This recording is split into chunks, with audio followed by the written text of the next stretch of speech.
Bismillahirrahmanirrahim. Alhamdulillahi rabbil alamin. Wassalatu wassalamu ala sayyidil anbiya wal mursalin Nabiyyina Muhammadin wa ala alihi wa sahbihi wa man sara ala nahji ila middin wa sallama tasliman katsira.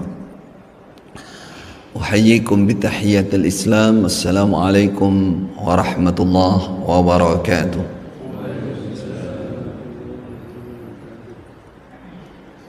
Ikhwati wa akhwati fillah azza wa jal.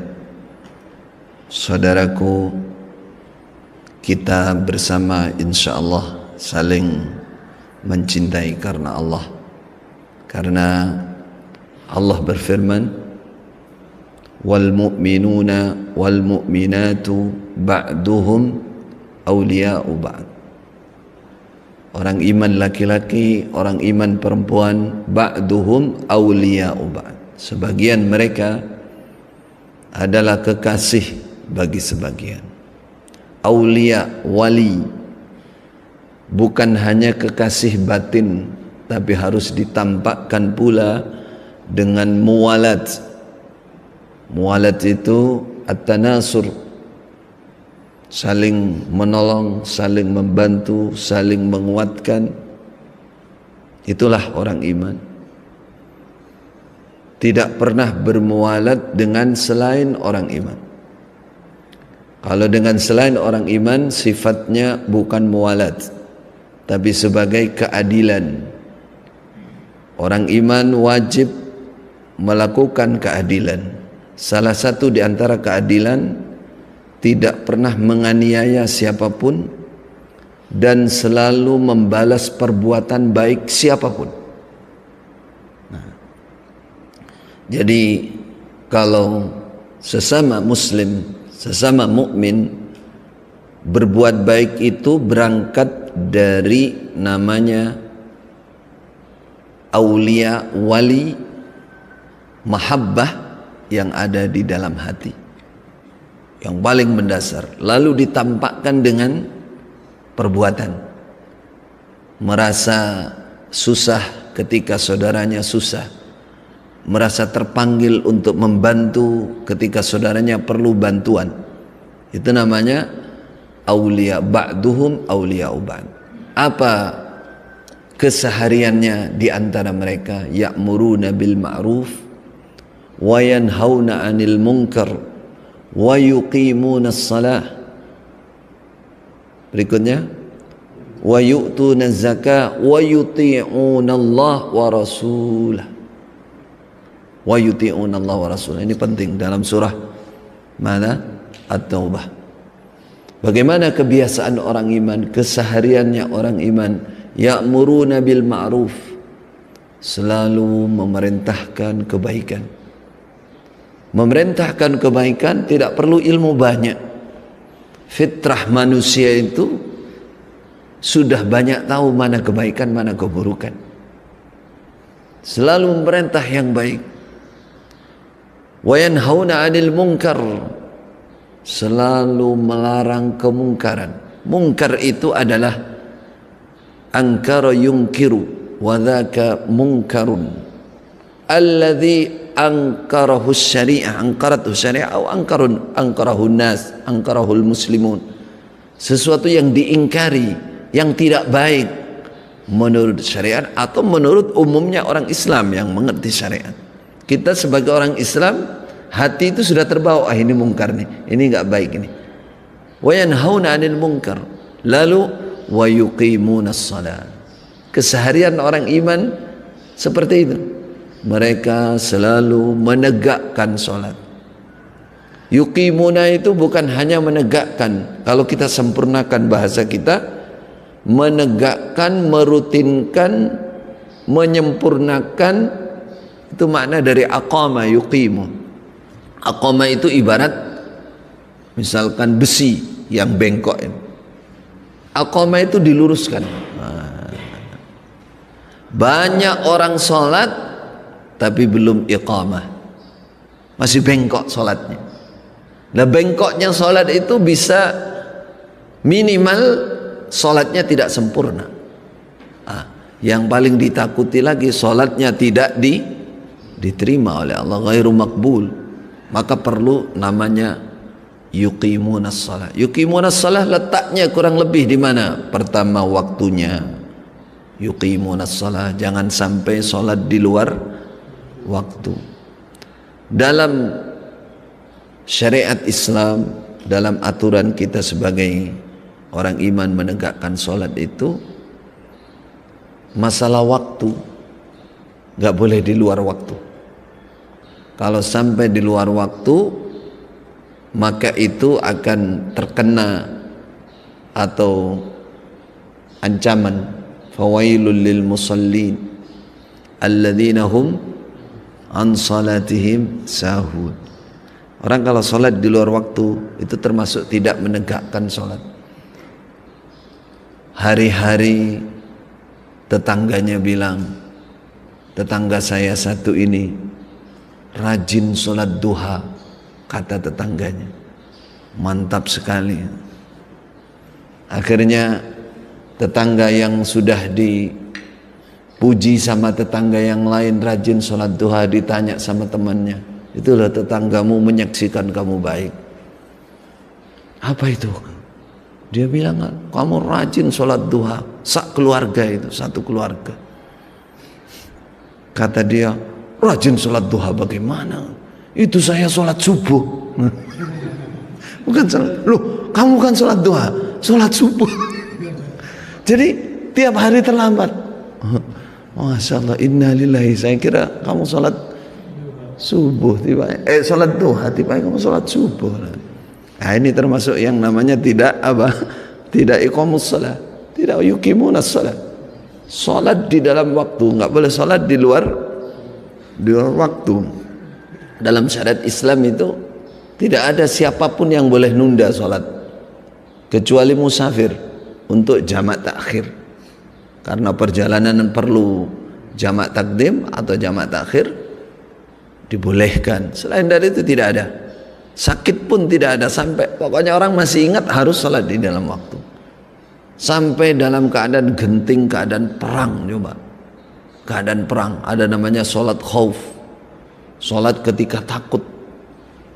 Barisannya dibagi dua, kalau bisa dibagi dua. Di depan rukuk, di belakang masih berdiri nunggu sampai satu rakaat, macam-macam caranya. Tapi bersiap. Ada yang satu barisan menghadap ke musuh, yang lain sholat menghadap ke kiblat. Aturannya sampai seperti dalam keadaan perang masih wajib sholat di dalam waktu. Alladzina yuqimunas shalah, tegakkan sholat, waktunya dijaga. Kemudian kehusyuan dan tumakninahnya sholat. Khusyuk, tumakninah. Khusyuk itu bicara kita dengan Allah. Wa aqimis salata li dzikri, kata Allah, hambaku tegakkan salat. Aqimis salat li dzikri, untuk ingat kepadaku. Jadi kita mulai takbiratul ihram, Allahu akbar, sudah hati itu untuk Allah, memuji Allah, perjuangkan. Karena apa? Karena iblis itu, setan itu tahu bahwa sholat itu ibadah yang paling tinggi, paling atas. Itu waktu sesi di mana hamba Allah paling dekat dengan Allah. Apalagi kalau sujud, dia lari ke debu-debu itu, dia taburkan debu ke kepalanya. Ya wailah, ya wala, ya wailah, umirtu bis sujud falam asjud wa umira bani adam bisujud fasajadu, kata iblis. Mereka anak Adam diperintah sujud, mereka sujud semua. Aku teringat masa lalu diperintah sujud sebentar saja, aku nggak mau sujud. Ya wailah, hancur aku, binasa aku, rusak aku. Sampai setan itu, ada setan khusus menggoda orang sholat. Uzkur kada, uzkur kada. Setiap satu orang itu ada. Makanya kata Rasulullah, wala tadharu furujatin lisyaitan. Kalau kamu baris, kamu rapatkan barisan. Jangan kamu biarkan lobang-lobang itu untuk setan. Kata yang salah paham, ini salah satu syekh kami cerita, ke baris imamnya susah sekali nyuruh makmumnya baris, yang agak ke belakang orang-orang tua. Ya masyayikh, istawu wa tarasu wa la tadharu furujat lisyayatin. Imamnya di depan begitu, saya para masyayikh di belakang. Bapak-bapak yang sepuh-sepuh, rapatkan barisan, jangan biarkan lubang-lubang itu untuk setan. Bolak-balik ngomong gitu imamnya, tetap aja diam. Ngomong lagi imamnya, jangan biarkan untuk setan. Salah satu yang tua di belakang marah, ya imam, khalil syayatin hal yusalli huwa. Imam, biarin aja, biar bolong aja lubang, biar setan biar ikut sholat di situ. Ya malah bagus toh, ada tayyib katanya. Khalil syaitan hal yusalli ma'ana. Ini namanya apa? Salah paham. Kalau dibiarkan untuk setan, setannya menggoda kita. Kita kehilangan apa? Kehusyuan. Bukan biarin aja untuk setan, biar setan ikut sholat. Ternyata beberapa waktu yang lalu saya klik di YouTube itu, ada tokoh saudara, tokoh panutan, ketua organisasi, menyatakan dibikin guyonan. Loh, kok benar juga ini? Kalau yang saya ceritakan ini kata Syekh orang bodoh, ini tokoh dibikin guyonan seperti itu. Kami biasa aja sholat gak rapatkan barisanan. Sudah biar setan-setannya biar sholat, kan malah bagus setan sholat. Dibikin karong guyang-guyu, innalillahi wa inna ilaihi rajiun.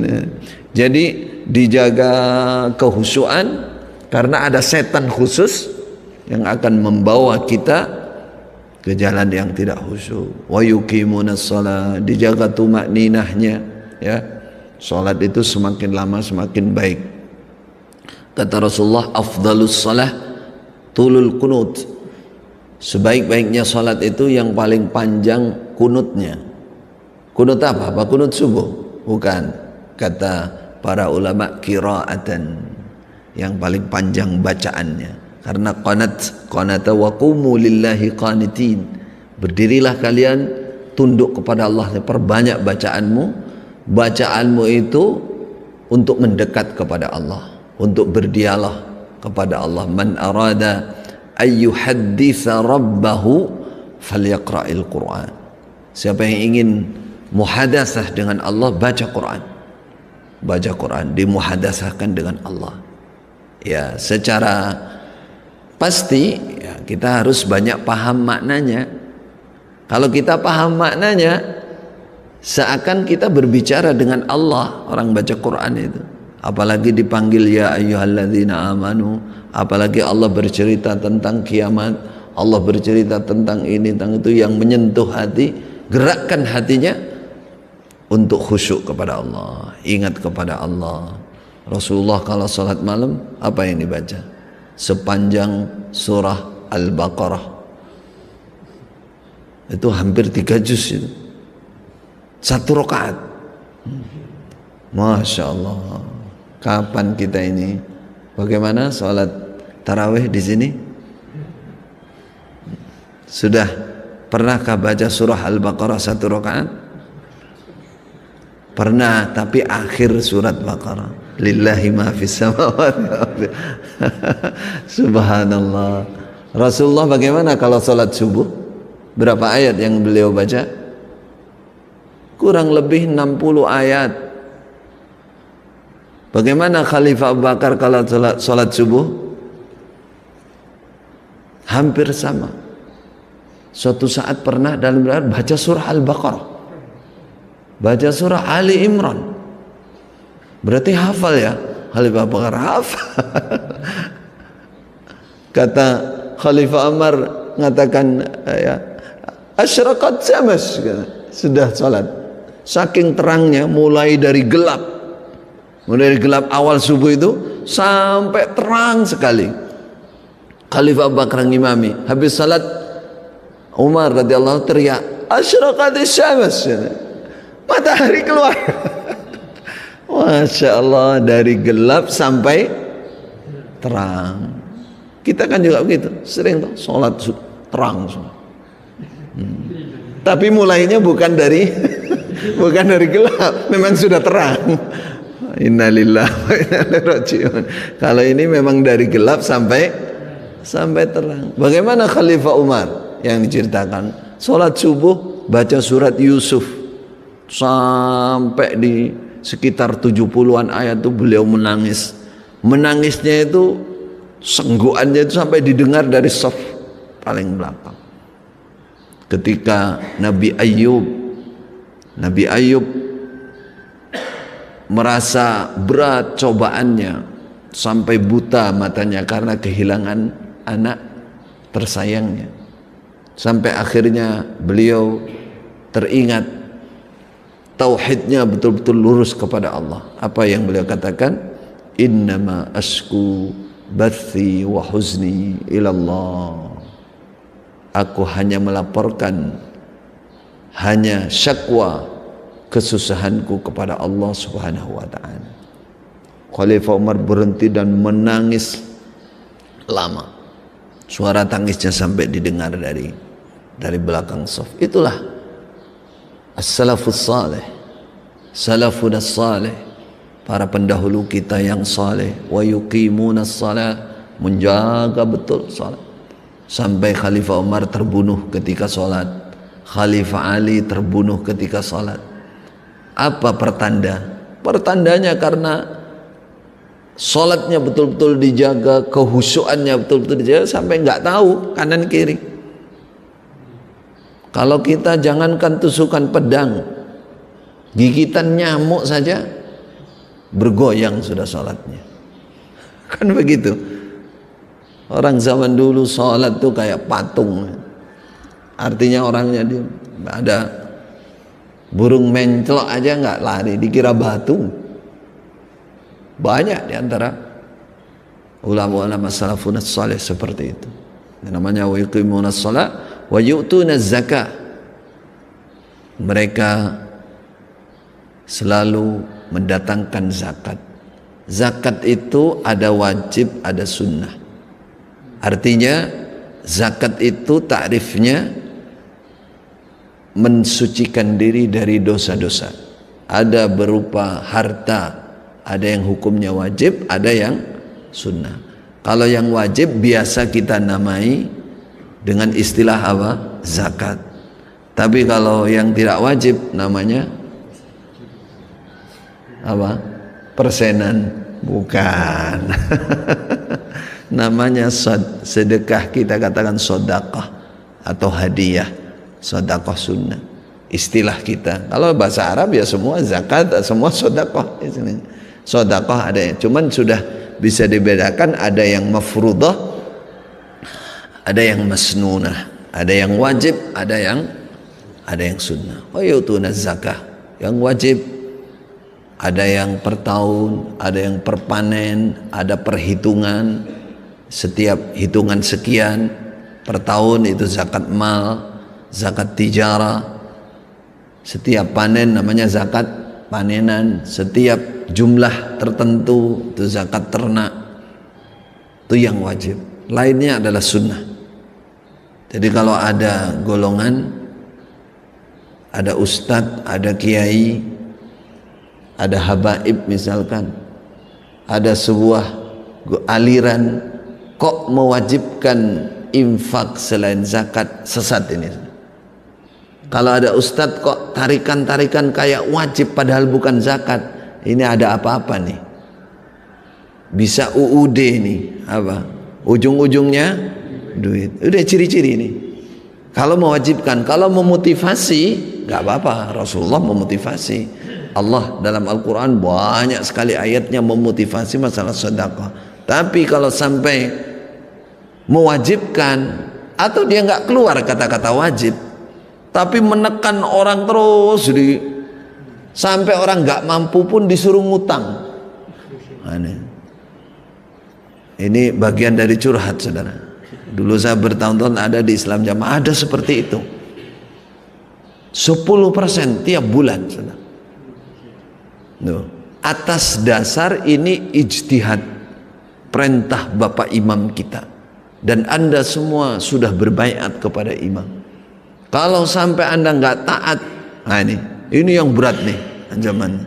Berarti Bapak Imam, berarti baiat Anda batal, lepas. Bapak Imam tidak akan memberikan kesaksian bahwa Anda adalah jamaahnya. Bagaimana Anda nanti di hadapan Allah? Padahal Bapak Imam kita itu, nah, terusannya begitu, menghayal. Agamanya itu khayaliyah, ad-din khayali. Agama apa ya bahasanya kalau sekarang? Halusinasi. Karena nggak ada dalilnya. Bagaimana manusia ditempatkan seakan memastikan seperti berhala, seperti patung, seperti orang jahiliyah. Haula'i syufa'una indallah. Padahal belum tentu dia manusia, juga manusia biasa. Belum tentu dia juga selamat. Bagaimana dia memastikan dia bisa menyelamatkan orang? Kita semuanya nggak pasti, nggak tahu, kita nggak bisa memastikan. Keselamatan itu ada di tangan Allah, ada diberikan kepada Rasulullah syafaat itu. Dan orang-orang tertentu. Belum tentu kita masuk di situ.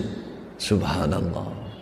Katakan kamu kalau nggak taat menyetor infak tiap bulan, nggak rutin, lepas baiatmu, Bapak Imam tidak menyaksikan kamu, bagaimana besok kamu bertemu Rasulullah? Nggak bisa. Bagaimana kamu ke surga? Nggak bisa. Ini ciri-ciri aliran nggak benar ini. Nah, jadi zakat itu, sedekah itu ada yang wajib, ada yang itu sudah pasti. Semua orang sudah tahu. Kalau ustadz, kalau seharusnya dia tahu. Artinya kalau sampai ada kiai, ada imam, ada pemimpin golongan mewajibkan, berarti dia ada unsur kesengajaan apa? Mempolitisir dalil, merubah, mencari pembenaran dalil untuk kepentingan dirinya atau golongannya. Wa yu'tuna zakat wa yuti'una Allaha wa rasulah. Mereka selalu taat. Ata'a yuti'u, bukan hanya bentuknya adalah af'ala yuf'ilu. Ata'a yuti'u, artinya dia selalu berusaha, continue, terus tidak pernah putus untuk taat kepada Allah dan taat kepada Rasulullah sallallahu alaihi wasallam. Lah barulah Allah menjanjikan di ayat berikutnya. Apa bunyinya? Wa'adallahu al-mu'minina wal mu'minati jannatin tajri min tahtihal anhar wa masakin tayyibatan fi jannati adan wa ridwanun minallahi akbar. Masya Allah, lengkap di situ. Orang-orang iman yang memiliki sifat seperti itu bermualat sesama orang iman. Kalau sudah ketemu sama-sama muslim orang iman, sudah seperti saudara lahir batin. Sama-sama menegakkan sholat, memberikan zakat, sama-sama taat kepada Allah, kepada Rasulullah, menjaga keikhlasan. Maka mereka lah orang yang dapatkan surga. Saya baru bertemu ayat yang lengkap tentang surga, menggandeng. Artinya lengkap dalam arti secara ijmal juga, cuman digandeng dengan waridwanun minallah. Di antaranya ayat ini, tidak banyak di Quran. Allah menjanjikan orang iman, laki-laki dan wanita, tentunya yang memiliki sifat di ayat sebelumnya yang kita sebutkan tadi, jannatin tajri min tahtil anhar, surga yang indah, yang mengalir banyak sekali, sungai-sungai subur, bersih, indah. Tajri min tahtihal anhar wa masakin thayyibah, disebut oleh, dan tempat-tempat, rumah-rumah, gedung-gedung yang sangat indah, sangat baik. Fi jannati adn, ditambah lagi di dalam kebun-kebun surga yang sangat indah, adnin, yang selamanya kekal. Terus ditutup waridwanun minallahi akbar. Ada lagi pemberian di situ yang lebih utama daripada surga, lebih besar daripada surga. Besok ahli surga itu setelah mereka menikmati sudah merasakan tidak ada nikmat di atas nikmat surga, dipanggil lagi oleh Allah, ya ahlal jannah, wahai ahli surga. Mereka melihat ke arah Allah subhanahu wa ta'ala, labbaik ya Rabbana, labbaik ya Allah. Kata, dilanjutkan, bagaimana kalian di surga, sudah senangkah? Kalau bahasa kita, bahasa Lampungnya apa? Sudah senangkah Anda? Sudah senang? Sudah bahagia? Kata ahli surga, sudah ya Allah, kami nggak pernah sengsara, kami nggak pernah susah, udah lupa dengan hutang yang ada di dunia dulu yang bikin stres itu, lupa semua. Kesusahan di dunia udah lupa semua. Bagaimana kalian sudah puas? Bagaimana kalian sudah? Semua sudah. Oke, sudah puas. Lalu kata Allah, kalian akan saya kasih sesuatu yang lebih utama daripada surga ini. Mereka heran, ahli surga heran, keutamaan apa lagi di atas ini? Ternyata apa? Ridwani wa ridwanun minallahi akbar, keriduanku untuk kalian. Fala askhatu lakum abada, aku tidak akan pernah marah kepada kalian selamanya. Allahu akbar. Kehidupan yang selama-lamanya, kita bayangkan saudara, itu yang kita tuju. Innal aisya aisul akhirah, kata Rasulullah. Sungguh kehidupan itu yang sebenarnya hanya kehidupan akhirat, bukan dunia. Dunia ini hanya lewat saja. Lewat saja dunia ini. Sungguh rugi orang yang meramaikan dunia, merasa dunia segalanya. Jama'a malan wa addada. Makanya dikatakan oleh para ulama, wa qad nadima ad-dunya qantaratu jawaz. Dunia ini ibarat jembatan untuk lewat. Man amiraha nadim, siapa yang meramaikan dunia, artinya merasa dunia segalanya, merasa tenang dengan keduniaan, watma'annu biha, merasa tenang, puas kalau sudah dapat, seakan sudah selesai kehidupan. Kata para ulama, man amiraha nadim, siapa yang meramaikan dunia, merasa puas dengan dunia, nadim, pasti dia menyesal. Wa man abiraha salim, siapa yang hanya lewat gitu aja, salim, dia selamat dia. Artinya apapun yang ada di dunia ini, yang ada kalau bagi orang iman hanya bersyukur, bukan bersenang-senang. Ya, ada orang datang kepada Rasulullah. Rasulullah, di antara kita ada yang senang dengan bajunya baru, thawbuhu jamil, na'luhu jamil, sandalnya baru. Kata dia, apakah ini termasuk yang tidak benar? Apakah termasuk yang sombong? Apakah termasuk yang bagaimana? Apa jawaban Rasulullah? Innallaha jamilun yuhibbul jamal. Selama kamu iman, kamu berpakaian yang bagus, yang rapi, sandalmu bagus, Allah senang kepada sesuatu yang bagus. Ada Nabi tidak menyalahkan. Seperti tadi malam belum selesai saya cerita, Nabi keluar rumah dalam kondisi ganteng. Terus Nabi, seandainya ini kaya, punya duit, kata sahabat, mantap ini kalau bahasa sekarang. Ada bahasa agak lama dulu, mantul ini, mantap betul ini. Apa kata Rasulullah? Rasulullah mengatakan, la ba'sa bil ghina liman ittaqa. Kata Rasulullah, enggak apa-apa kaya itu boleh, tapi syaratnya liman ittaqa, bagi orang yang bertakwa. Karena apa? Karena enggak bertakwa bahaya dunia itu. Nanti diperbudak oleh dunia.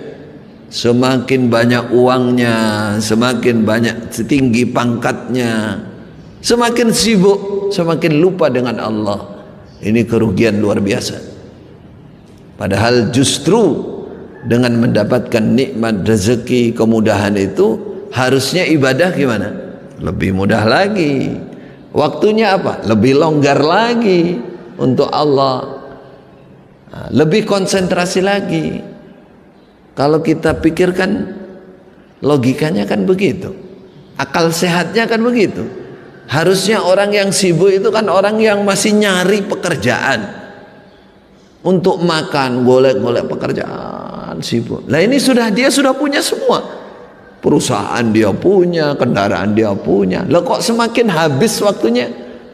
Nah, berarti settingnya, memanagenya yang kurang pas, kurang benar. Harus bisa. Yang bisa diwakilkan, wakilkan. Hanya jangan lupa untuk mendahulukan ibadah kepada Allah Subhanahu wa taala. Wa yu'tuna zakat, itu Allah terakhir di surga menyatakan, saya tidak akan pernah marah kepada kalian selamanya. Dzalika huwal fawzul azim. Dzalika huwal fawzul. Kata Allah, itulah fauz, kebejan, keuntungan yang termulia, tertinggi, surga itu. Nah, itulah tujuan kita. Himmahnya orang iman, cita-cita utamanya orang iman hanya itu, lain tidak. Dunia belum dikasih oleh Allah, sabar. Bagus, dengan kesabarannya itu udah nyimpen pahala di sisi Allah. Innama yuwaffas sabirun ajrahum bighairi hisab. Dapat nikmat, alhamdulillah. Lalu digunakan untuk menguatkan ketaatan kepada Allah sesuai dengan posisinya masing-masing. Yang sebagai ustadz, sebagai pendakwah, kalau Allah paring rezeki, yang dipikirkan bagaimana dakwah supaya lebih lancar lagi, bagaimana ilmunya supaya bisa tersebar kebaikannya kepada umat Islam. Yang punya harta yang dipikir bagaimana saya menyiapkan tempat, fasilitas, melancarkan agama kita. Yang kebetulan tidak punya apa-apa, hanya punya tenaga. Bagaimana tenaganya? Cari piye caranya supaya tenaga saya ini ada waktu untuk berbuat sesuatu untuk agama ini.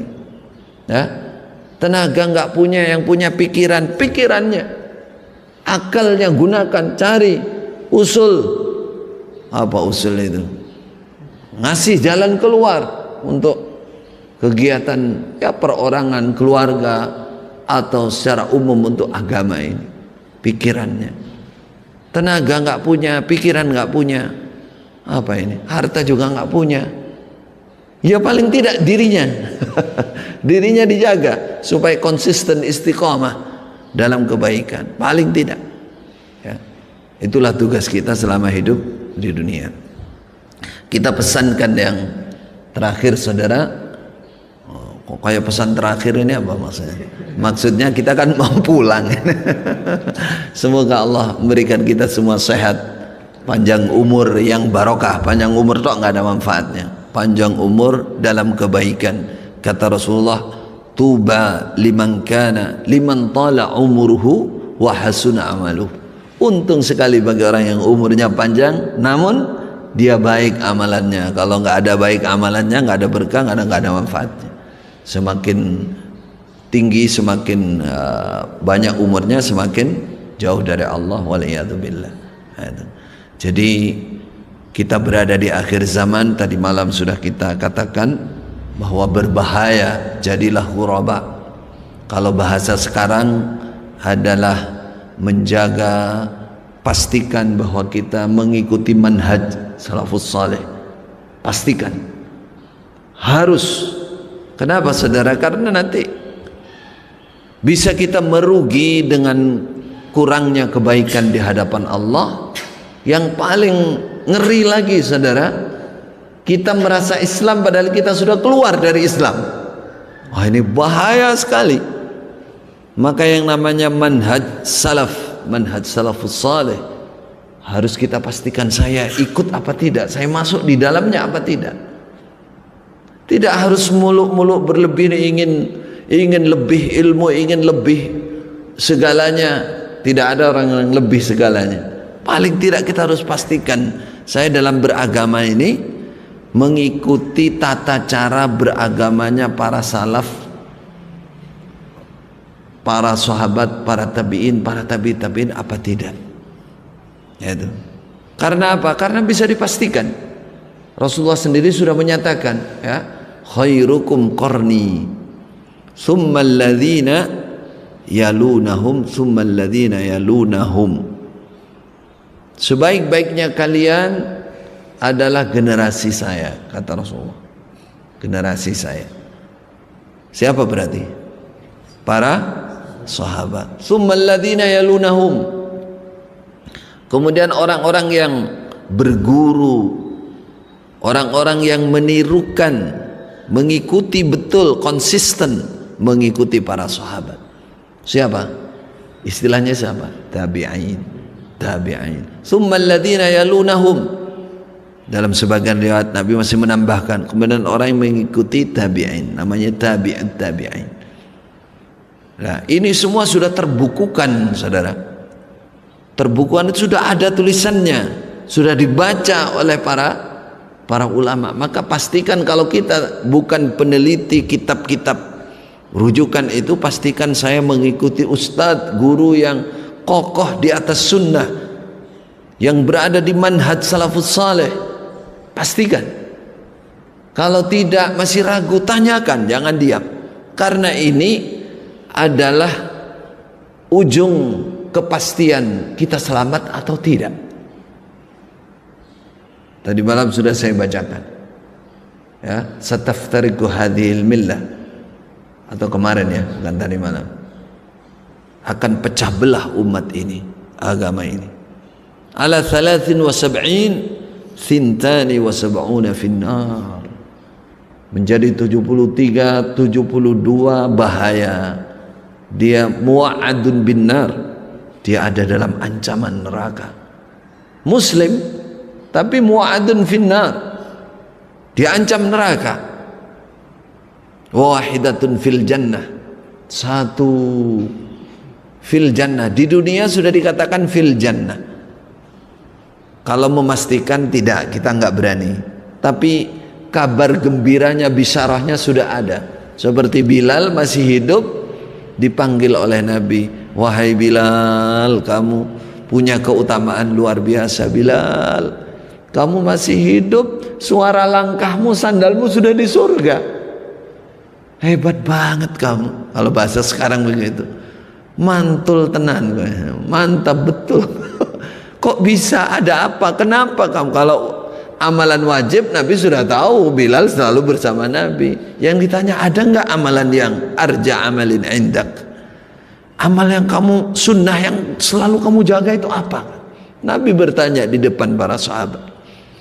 Apa kata Bilal? Ya Rasulullah, setiap saya batal wudu, saya ambil wudu, saya usaha terus dalam keadaan taharah. Lalu kalau sudah wudu, saya sholat 2 rakaat sunnah. Wah, ini dia, kata Rasulullah, ini dia amalmu ini yang mungkin buat kamu sudah didengarkan sandal di surga. Subhanallah. Nah, satu golongan ini Rasul sudah mengatakan fil jannah, di dalam, padahal orangnya masih di dunia. Makanya para sahabat langsung antusias, semangat bertanya, manhum ya Rasulullah, manhum ya Rasulullah, ya Rasulullah, siapa mereka, siapa mereka wahai Rasulullah? Apa jawaban beliau? Ma kana alaihi wa ashabi. Itu dalam kutubus sitah. Di luar kutubus sitah ada yang lafadznya hum man kana ala mithli ma ana alaihi wa ashabi al-yaum.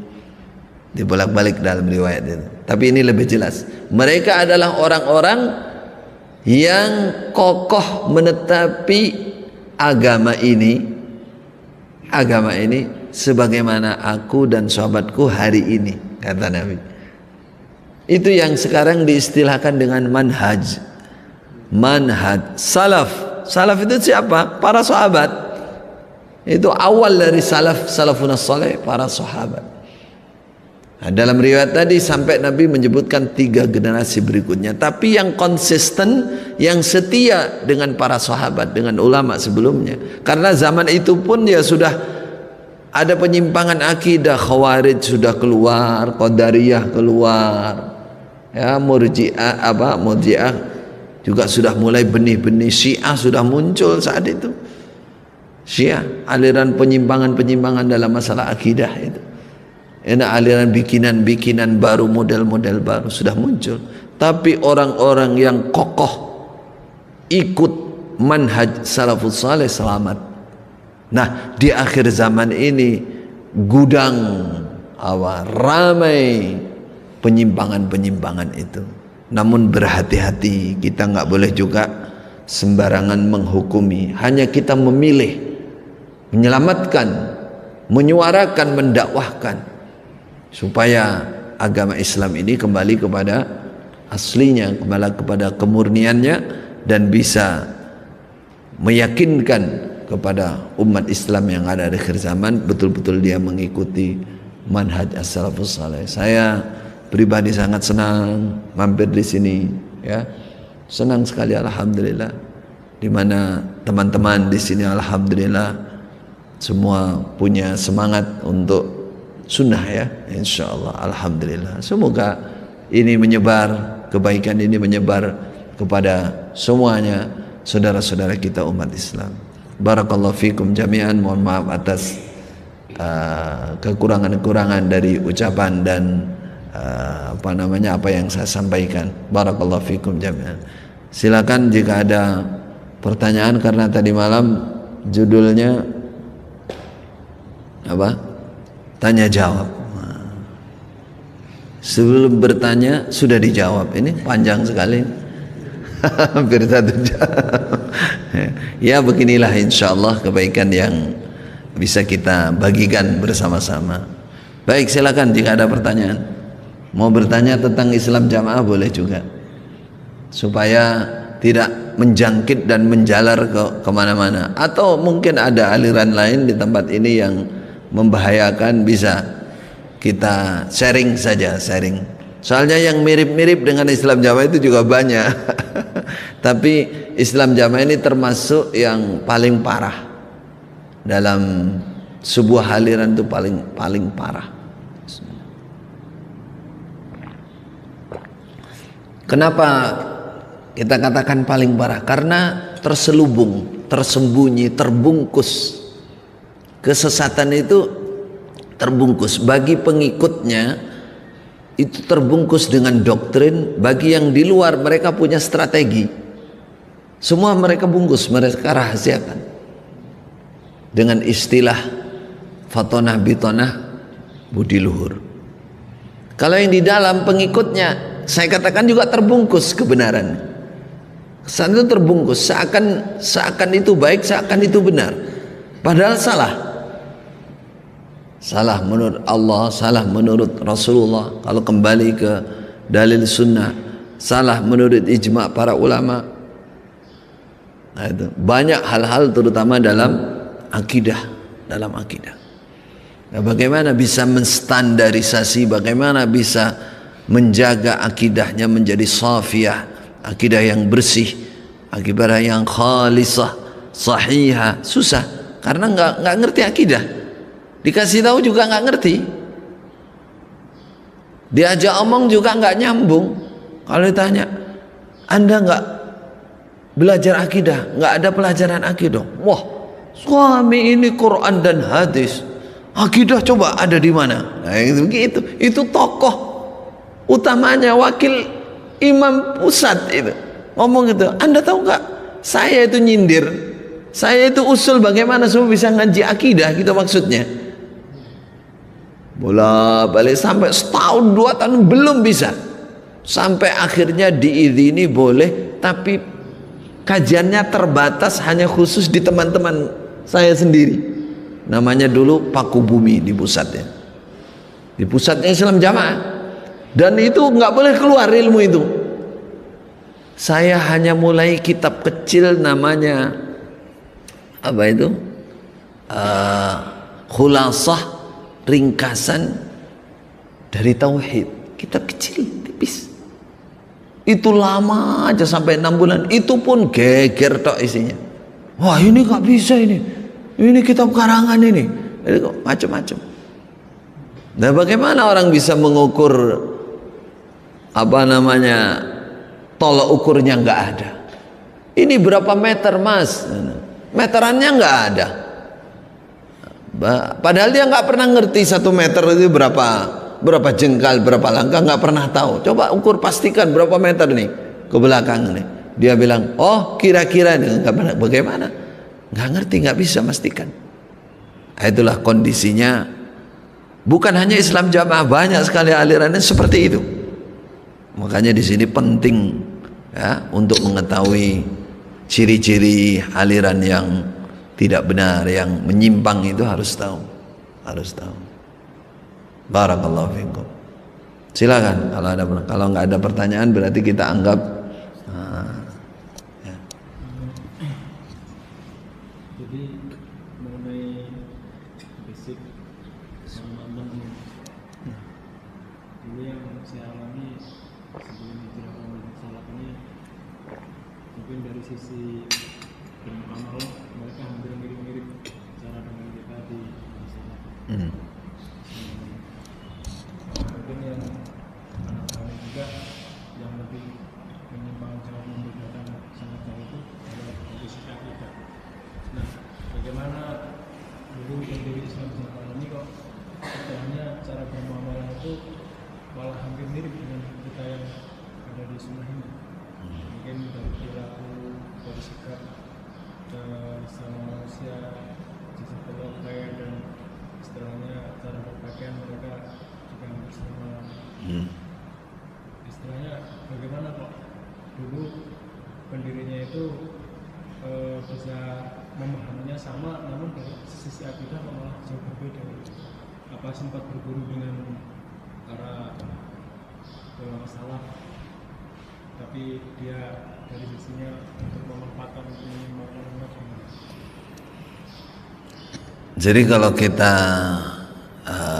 berbicara seputar pertanyaan ini, intinya kan dulu di Islam Jamaah atau sekarang sebenarnya banyak bab muamalah, berinteraksi itu mirip dengan sunnah, karena memang mereka ngaji, mereka mengkaji sunnah. Misalkan cara berpakaian, ya terutama itulah di atas mata kaki, kemudian persaudaraan, itu kan kita memang harus bersaudara kan, persaudaraan, keguyupan, kekompakan, kebersamaan itu ada di Islam Jamaah. Tapi kenapa akidah kok bertolak belakang dengan manhaj salaf ini?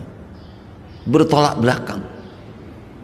Nah, kan pertanyaan, apakah pendirinya dulu juga berguru, istilahnya ketika berada di Mekah? Tapi kenapa kok akidahnya kok tidak mengikuti manhaj salaf? Ini pertanyaan yang dalam sebenarnya, tapi kita tidak bisa menjawab kepastiannya karena kita nggak bertemu beliaunya kan. Nah, cuman memang kalau dilihat sejarahnya, pendiri ini yang namanya Pak Haji Nur Hasan Al-Ubaidah dari Jawa itu memang lama di Mekah, semua orang menyaksikan lama di Mekah, kurang lebih 10 tahun di Mekah, dari tahun 30 sampai 40, dan itu yang terus disuarakan untuk meyakinkan kepada para pengikut ini, para pengikut di bawah. Dan saksinya memang teman-temannya memang banyak. Artinya berada di sana selama itu memang saksinya banyak. Namun kalau saksi keintenan, apa keintenan itu? Keistiqomahan belajar, ya saksi itu kita belum mendapati yang sungguh ajaran. Termasuk teman dekatnya namanya Pak Haji Nur Asnawi. Kebetulan dua-duanya ini kakek istri saya. Dua-duanya ini teman yang di Mekah juga seperti itu. Beliau mengatakan, tapi nggak berani di depan umum. Jadi yang biyen ya Kang Kaji ngajine biasa-biasa. Ora kok sing diceritakno wong-wong niku gak ngono kuwi. diceritakan kan, wah kalau cerita itu banyak sekali yang seakan segalanya mau jadi qadhi Mekah lah, jadi warga negara sana lah. Kata Mbah Nur, qadhi opo lah. Nah, itu Mbah Nur Asnawi, teman dekatnya yang di Mekah. Kan disebarkan bahwa wah Pak Haji Nur Hasan dulu dijadikan hakim, qadhi itu hakim di Mekah. Kata Mbah Nur Asnawi, saya tanya itu, saya masih ingat bahasanya beliau, qadhi opo ya. Wong Indonesia ya ora iso, Jawa mana qadhi ya wong Arab iku, wong syekh-syekh itu wong Arab iku. Indonesia ya mana wong bukan warga negara sana. Jadi banyak hal-hal yang janggal. Makanya kita katakan kalau keintenan dan bukti-bukti orang berguru kan otentik kalau di Mekah. Sudah pasti. Kalau orang sekolah lebih otentik lagi. Kalau sekolah bener loh ya. Walaupun hilang, coba kalau sekolahnya bener di Indonesia aja, kalau kehilangan ijazah sekolah, bisa nggak kembali ke sekolah itu? Kira-kira cari lagi atau minta lagi, bisa apa nggak? Bisa. Sama di Mekah malah dijaga itu, apalagi sekolah agama, nggak mungkin nggak. Lah ini katanya lulus, tapi ijazahnya nggak ada, hilang mudah dicari, mudah. Mudah, orang sekolahnya ada, Darul Hadis ada, semua ada. Lah catatannya di Darul Hadis namanya saja nggak ada, dan nggak ada yang kenal. Nah mungkin kalau namanya orang, kalau di Mekah itu ilmu itu terbuka sampai sekolah pun orang bisa, siapapun datang mustami sekali waktu. Apa mustami? Dengarkan, bukan murid yang reguler, murid yang datang keluar masuk sekali. Mungkin karena kayak di Masjidil Haram saya sekolah itu ya terbuka tempatnya, siapapun bisa duduk di situ. Makanya ada 3 golongan, ada muntazim reguler yang tiap hari masuk, muntazim dicatat resmi, ada absenan, ada namanya muntasib. Muntasib itu ya kalau di sini apa, kuliah terbuka itu, datang ujian aja, ada namanya muntasib. Ada yang mustami'.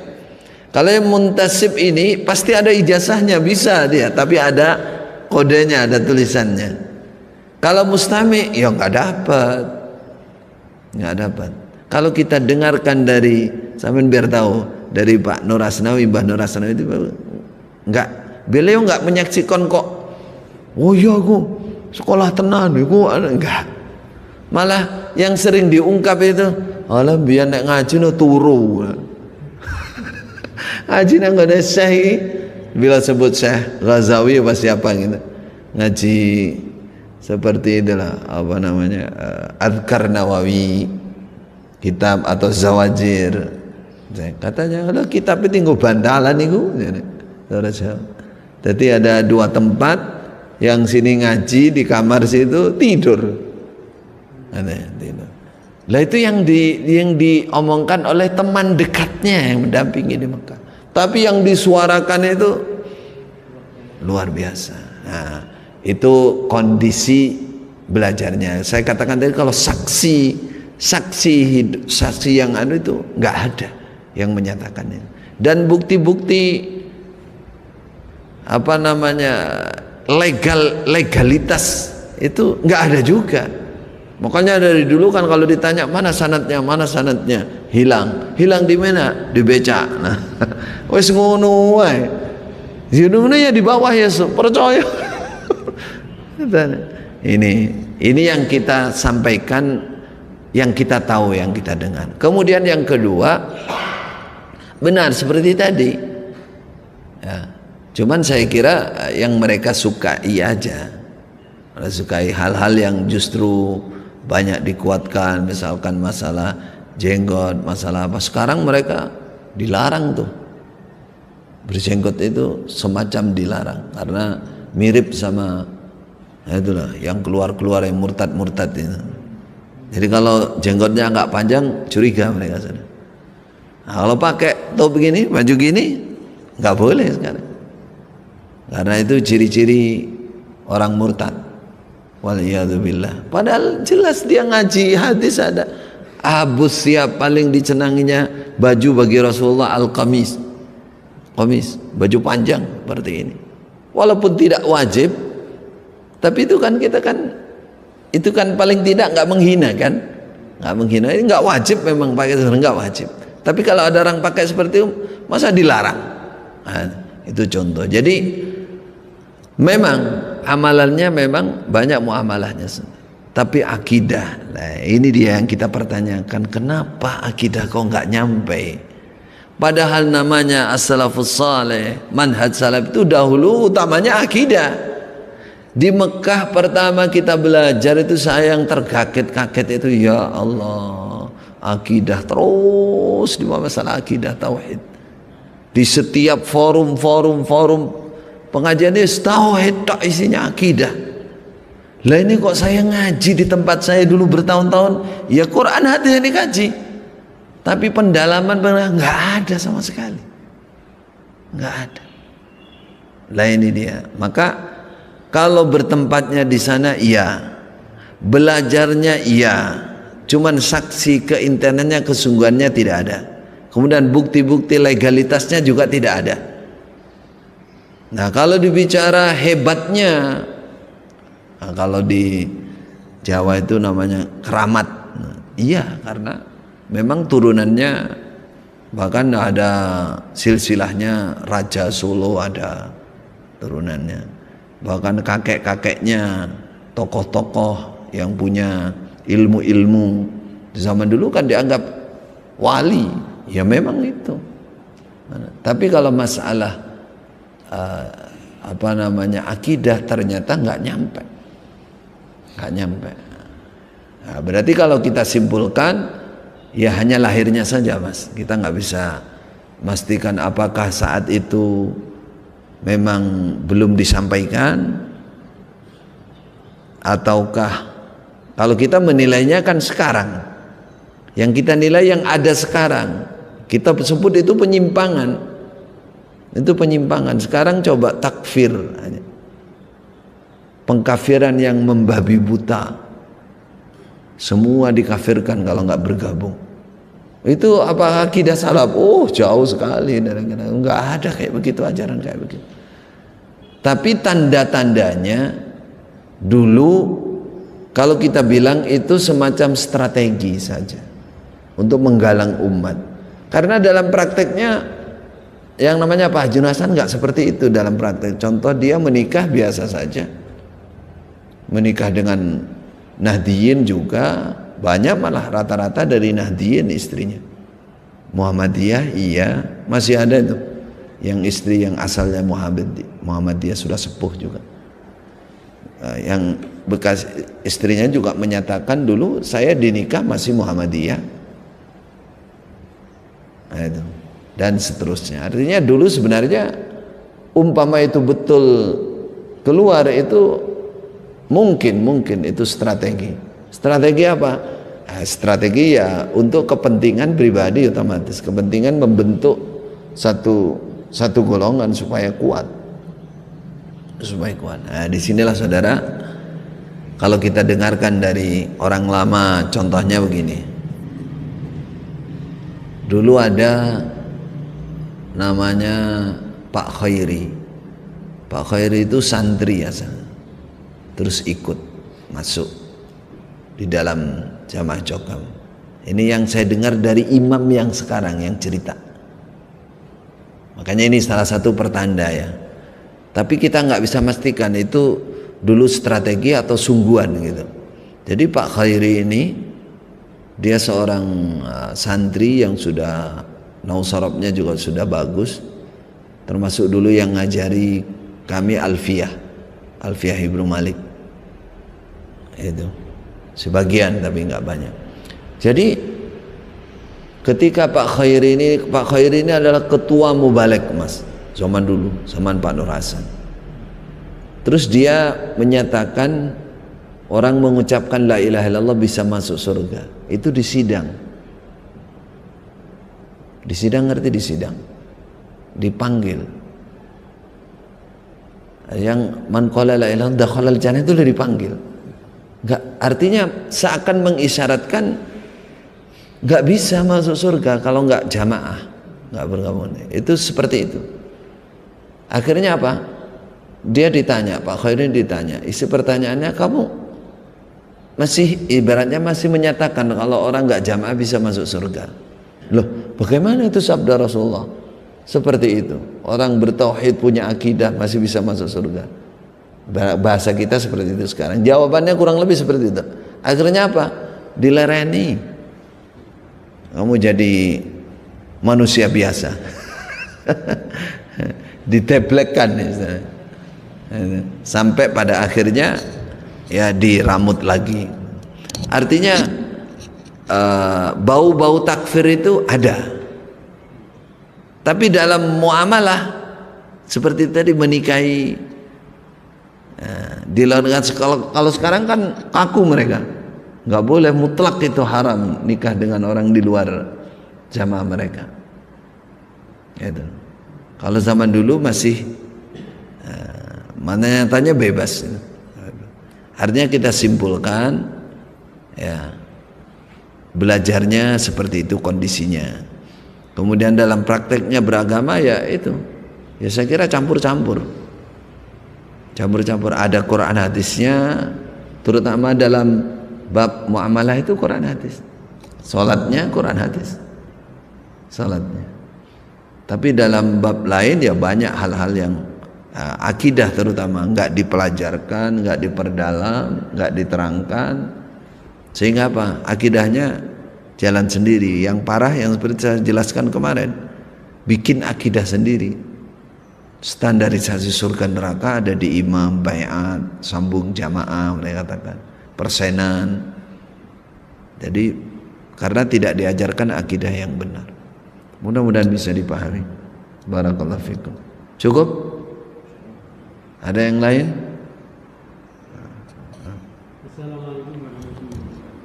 Waalaikumsalam warahmatullahi wabarakatuh.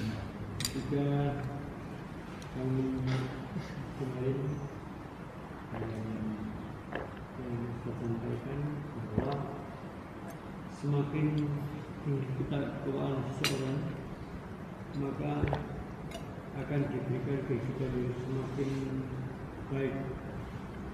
Nah, kami mohon, apakah ciri atau tanda bahwa ketakwaan seseorang itu bisa semakin tinggi sehingga bisa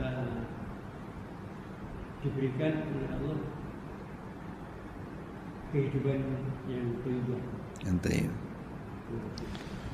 Yang ditanyakan adalah ciri-ciri ketakwaan yang tinggi sehingga Allah membonusi, bahasa kita ya, memberikan hayatan thayyibah.